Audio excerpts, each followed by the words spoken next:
The CEO killer Luigi Mangione is receiving disturbing praise from the internet after he was charged for the murder of UnitedHealthcare CEO Brian Thompson. And a Wall Street Journal op-ed is calling out the comments, saying, quote, "It's a dreadful sign of the times that Mr. Mangione is being celebrated in too many places as a worthy avenger instead of an allegedly deranged killer.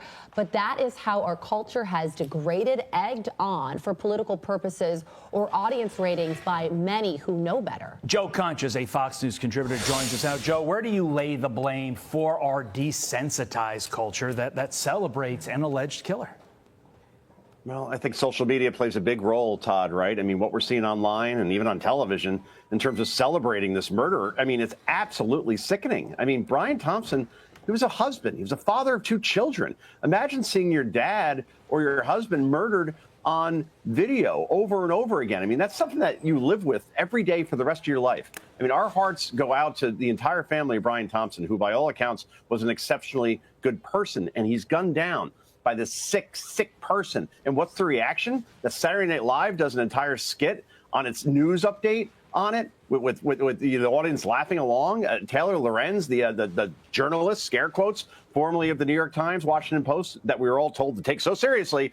She's talking about the joy she felt after Thompson was killed. She giggled through the entire interview with our own Piers Morgan, who rightly asked at one point, "What's wrong with you that you're laughing over a murder?"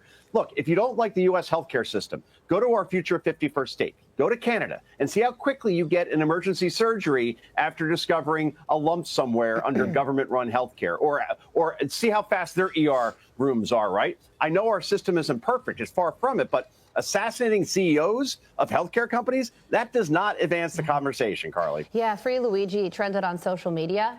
There are Christmas ornaments, there are T-shirts, there are mugs, all praising this alleged killer. The McDonald's where he was arrested has been inundated with negative reviews. So either people are oddly supporting an alleged murderer or think this is all a joke when a father and a husband lost his life in a horrific way.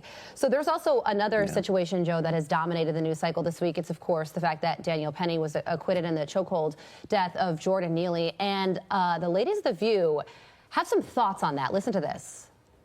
There's no evidence that he put his hands on anyone on this occasion. No one on the train would have known that he had touched someone before. Multiple people testified that he didn't approach anyone in a threatening manner. My question is, where is our compassion as a society? Where is our compassion? I don't know that seeing them celebrating in a bar made me comfortable. You know, I mean, you killed a guy. Didn't approach anyone in a threatening manner, said Sonny Hostin, Joe, when Jordan Neely got on that subway car and said, "Someone's going to die today, and I don't care if I have to go to jail." Yeah, I mean, that's what witnesses have said during that trial, including witnesses, people of color. Children were threatened as well. Whoopi Goldberg and Sonny Hostin probably have never been on a subway in decades. They were given some really big cars to take them to and from ABC News headquarters when they did that segment yesterday, like they do every day. That's just north of you. And they are escorted from those cars by heavy security. They don't have to worry about being threatened or hurt or killed on a subway because they'll never set foot in one for the rest of their pampered lives. I hope here that Donald Trump, when he takes office, Daniel Penny is awarded the Congressional Medal of Honor. We need more Daniel Pennys in the world. And the fact that this even came to trial tells us once again that Alvin Bragg has no business being a district attorney, let alone a dog catcher anywhere.